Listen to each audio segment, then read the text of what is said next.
Hey guys, welcome back to another Sunday School. I hope everybody's doing good. I hope you're able to have been able to take the time to watch these videos. Um, we've been talking about faith, and again, I hope that these have been increasing your faith, helping strengthen your faith. Um, but before we get into the lesson, let's go ahead and go to the Lord in prayer. And I can't encourage you enough to be praying for what you see going on around in the world today.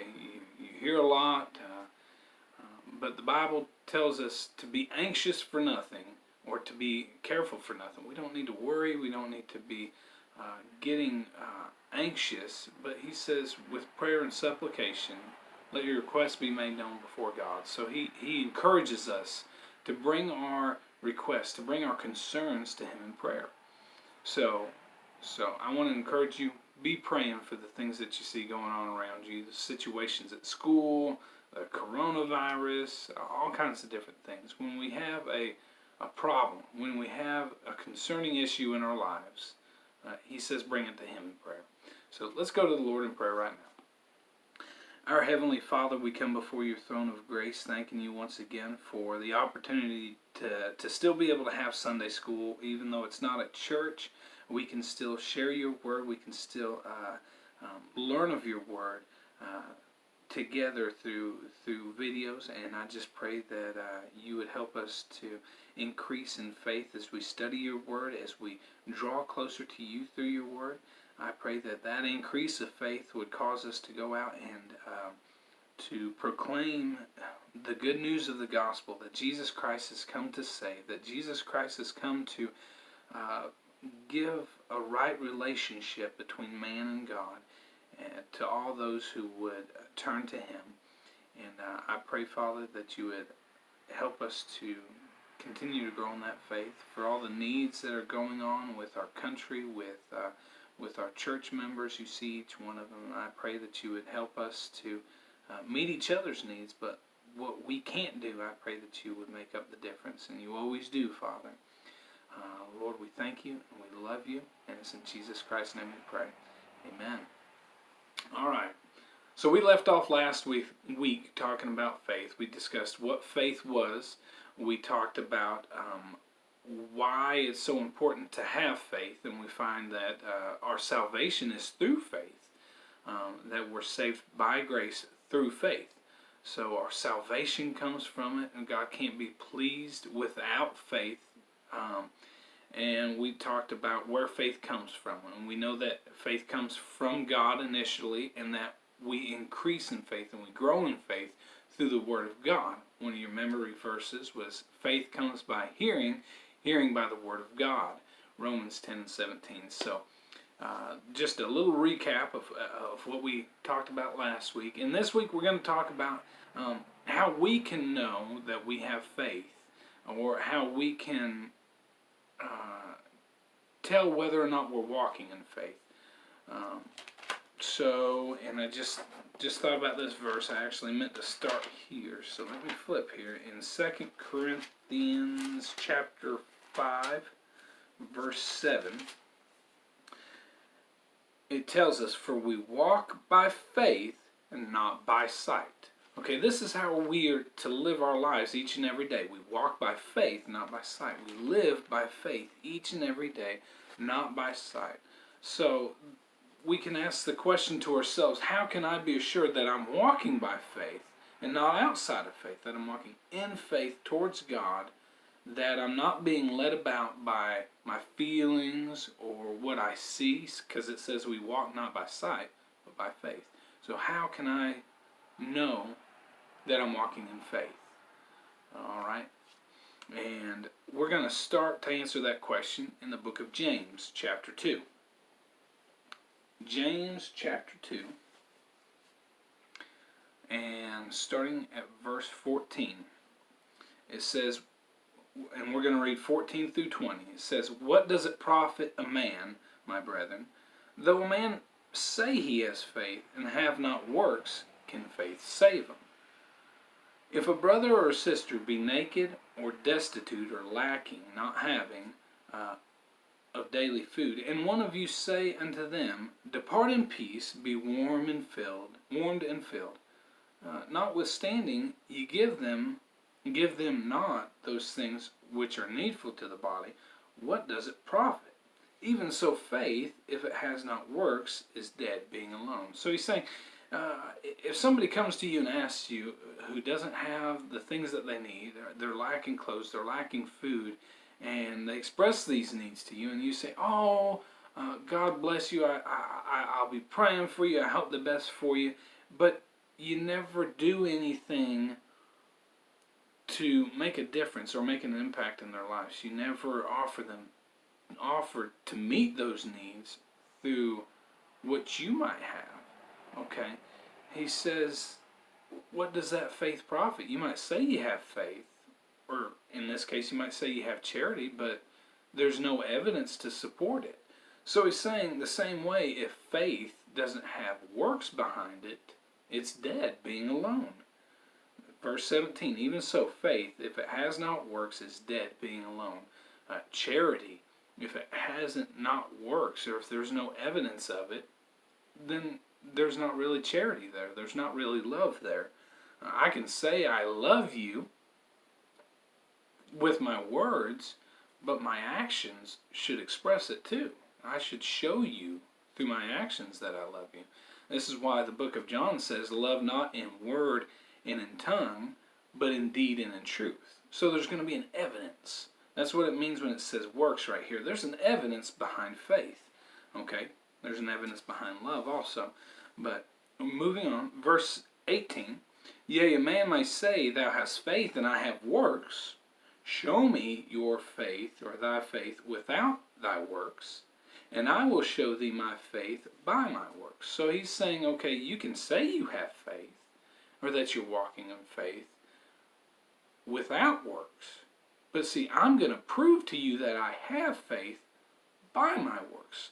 Meaning, the works that you see, or what you see this body doing, or this person performing on a daily basis, the works that you see come out of me, it's going to prove my faith. I don't have to say I have faith all day long. I don't have to say I have it. You're going to say, because what you see in me, that man has faith.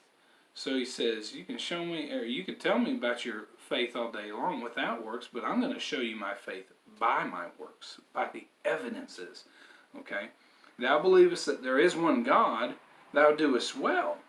Verse 19, thou believest that there is a God, thou doest well. It's a good thing to believe in God, absolutely. That's where our faith starts, is to believe in God, right? But he goes on, he says, the devil also believe and tremble. So, right now he's showing a difference too. There's a difference between believing something and then putting faith in something. You could say you believe in God, and there are Christians, or professing Christians, all over the United States and all over the world, that say, I believe in God. They may even go a step further and say, I believe in Jesus Christ, that he is the Son of God. But they don't have a faith in God, or they don't put their faith in Jesus Christ. So I would say that they're not really even Christian, because they never put their faith in Christ. They just simply believe. But faith without works is dead. So it's simply a belief and not a faith. It's non-existent faith. It's just belief. It says, but wilt thou know, O vain man, that faith without works is dead. So, in order for it to be, we can tell that faith is, we are walking in faith by our actions, by our works. What we're actually doing is going to be evidences that faith is present in our life, or that we are actually walking in faith. So how can I know that I'm walking in faith and not by sight? By the works that come from me. You should be able to identify faith in your own self. I can identify faith in myself by examining the way I live my life day to day, the works that are coming from me. Okay? And you can know whether you're walking in faith by the actions or the works that are coming out of your life. Because real faith, to walk in faith, is going to change how you walk in this life, how you act in this life, how you talk in this life, okay? So what's that going to look like, though? You say you're going to be able to tell it by your actions, by your works. What actions and what works are you talking about? So this is where we're going to go back to Hebrews chapter 11, where we left off last week. We read verses 1 through 6, and we're going to pick up back in verse 7. And we're going to start talking about, for the next few lessons, about what faith looks like, okay? We talked about how we can tell whether we're walking in faith. Works is going to follow, okay? But what does that works look like? What does faith, living faith, look like? And we can see it by the examples given to us in the Old Testament. We talk about a lot of Old Testament characters, okay? We talk about Adam and Eve. We talk about Noah. We talk about Abraham, Isaac, Jacob, Joseph, the dreamer, and Joseph, coat of many colors. We talk about all these people. King David, King Solomon, so many different Old Testament characters. And these aren't just made-up characters. These are people who actually lived. Well, Hebrews 11 brings out a lot of these people from the Old Testament and highlights them as examples of people who walked by faith. So we're going to see these examples and see what it looked like when they walked in faith. Okay, the evidences of walking in faith. All right, so the first one we're going to is in verse 7. We're going to talk about Noah. Hebrews chapter 11 verse 7 says, "By faith Noah, being warned of God of things not seen as yet," talking about the flood, Noah moved with fear, prepared an ark to the saving of his house, by the which he condemned the world, and became heir of the righteousness which is by faith. Okay, so it's just that one verse that it talks about Noah right here. So we're gonna go back and look at Noah and what he did. Okay, so I'm going to Genesis chapter 6. Genesis chapter 6.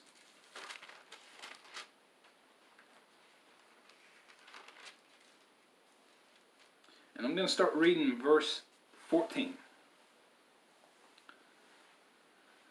says, no, I'm going to start in verse 13. It says, "And God said unto Noah, The end of all flesh is come before me, for the earth is filled with violence through them. And behold, I will destroy them with the earth. Make thee an ark of gopher wood. Rooms shalt thou put in the ark, and shalt pitch it within and without with pitch. And this is the fashion which thou shalt make it of. The length of the ark shall be 300 cubits, and the breadth 50 cubits, and the height of it 30 cubits. A window shalt thou make of the ark, and in a cubit shalt thou finish it above. And the door of the ark shalt thou set in the side thereof. With lower and second and third stories shalt thou make it. And behold, even I, do bring a flood of waters upon the earth, to destroy all flesh, wherein is the breath of life from under heaven.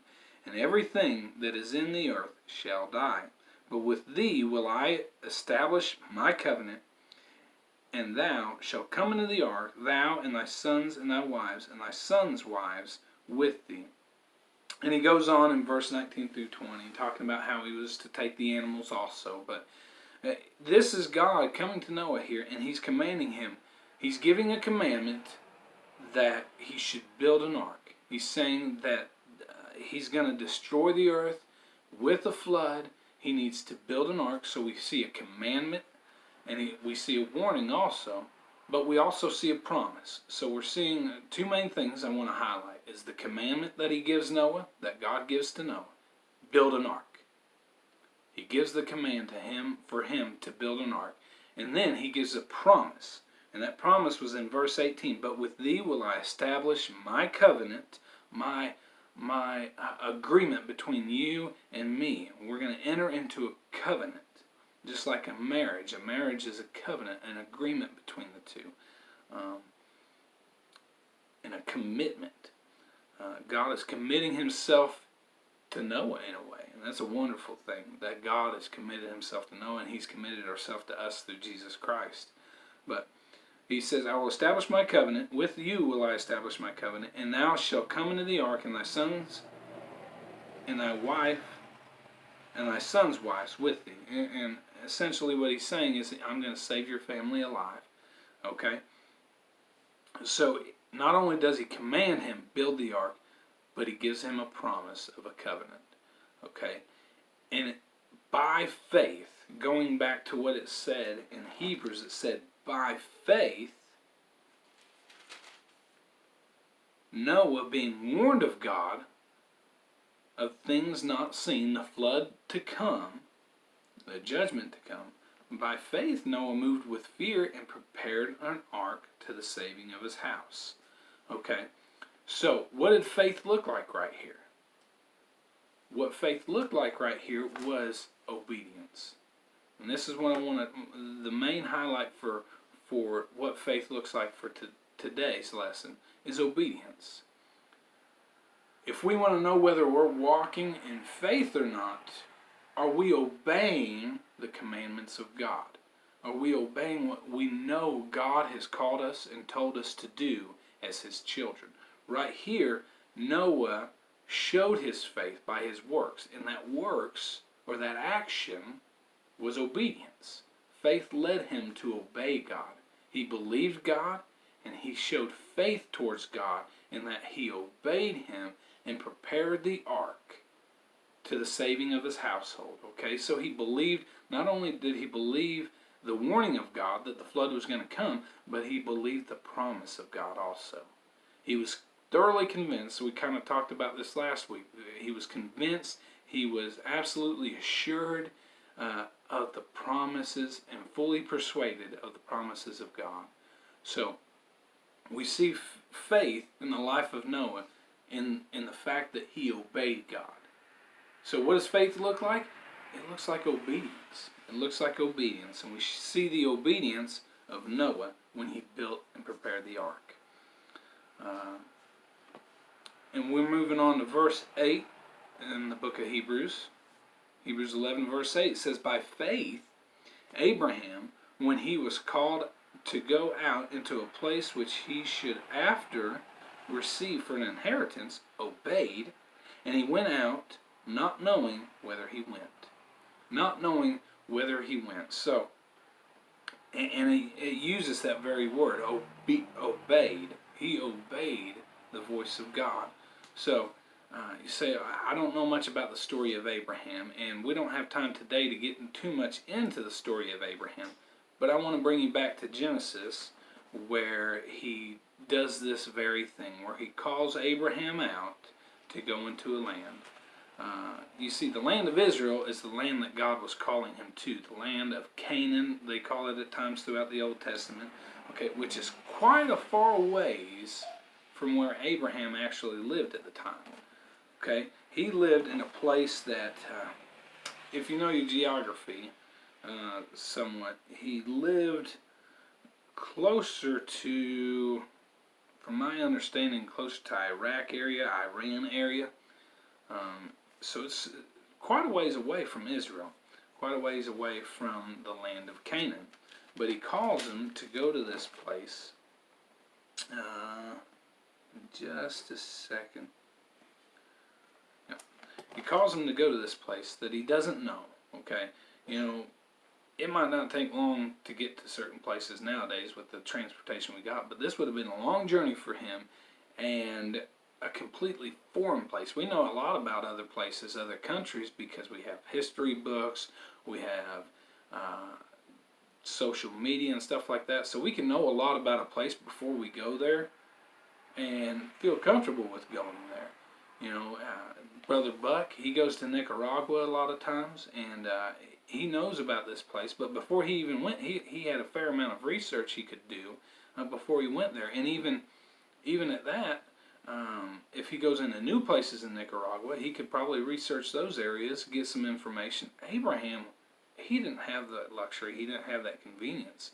He was going into a completely foreign place that he had no idea. So quite a ways away from home, God is sending Abraham saying, go into this place. So in Genesis chapter 12, we're going to see this. Genesis chapter 12, verse 1 through 4. Said, now the Lord had said unto Abram, and this is before they called him Abraham, his name was Abram. The Lord had said unto Abram, get thee out of thy country, and from thy kindred, from your family, and from thy father's house, unto a land that I will show thee, and I will make thee a great nation, and I will bless thee, and make thy name great, and thou shalt be blessed. And I will bless them that bless thee, and curse them that curse thee. And in thee shall all the families of the earth be blessed. So Abraham departed, as the Lord had spoken unto him, and Lot went with him, and Abraham was 75 years old when he departed out of Haran. Okay, so here we see Abraham. He was commanded by God to leave all that he had, or at least his kindred, his family. He took his wife, of course. She went with him. He didn't have any children at this point, but he was commanded to go into a place that he didn't know. And in fact, at this point, God didn't even tell him exactly where he was going. He just said, go into a place. Go into a place that I will show thee. So he's commanding him to go, and he's giving a promise that I will show you a place for one. Trust me, I will show you a place, though it's not revealed quite yet. I'm going to show you a place. But in doing all this, the command was to go. The promise was that in verse 2, I will make of thee, of you, a great nation, and bless you, and make your name great, and thou shalt be blessed. So he's saying, I'm going to make a huge nation of you. And of course, this later comes out to be the nation of Israel. And really, you could show how it's us also as Christians. We are of the household of faith, okay, and we are blessed with faithful Abraham as followers of Christ. So he's made this promise to Abraham that I'm going to make a great nation out of you. And he meant this through his children. Okay, I'm going to make a great nation out of you. You know, if he didn't have any children, how is he going to do this? Because it has to come through his descendants, his children, and then their children, and then their children. That's how he's going to make a great nation out of them. And that's how he did make a great nation out of them. So this was the promise given unto Abraham. So God gave the commandment to go. He gave the promise he would make a great nation out of him. And we see that Abraham, in verse 4, so Abraham departed. So once again, we see that through faith, Abraham obeyed. So what does faith look like? And it's the same with Abraham as it was with Noah. Faith looks like obedience. We are going to obey God when we're walking in faith. We're going to look at the commandments of God, and we're going to be obedient to what God has told us to do when we're walking in faith. When we're walking in faith, it's going to bring about obedience. And next week, we're going to cover another story, and it involves Abraham.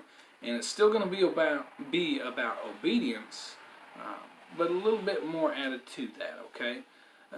But it's so important for us to walk in faith. It says we walk by faith, not by sight. So if you wonder, am I walking in faith? Are you walking in faith? Examine yourself. The Bible calls us to examine ourselves, so you can know whether or not you're walking by faith. And this is one of the tests. Am I being obedient to what I know God has commanded me to do? Am I being obedient to what God has commanded me to do? So ask yourself that question. Am I being obedient?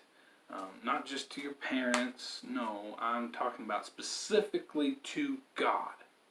Am I being obedient to the commandment of God? And it goes beyond just the Ten Commandments. As a Christian, Christ has commissioned us to do so much to help those who are in need, for one, okay? To feed the hungry, to clothe the naked, to take care of the widows and orphans, as we try to do there at the church, to visit those that are in prison and those that are sick.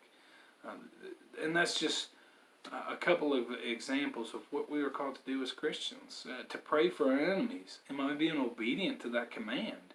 To pray for my enemies. Am I being obedient to the command to love those and pray for those that despitefully use me? To bless those that curse me?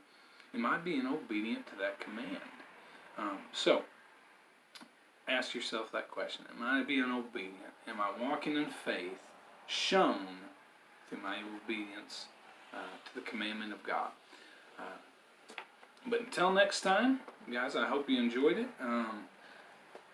And look forward to seeing you very soon. We're looking at trying to get together and do a few things together. But until next time, y'all bless the Lord, and may the Lord bless you.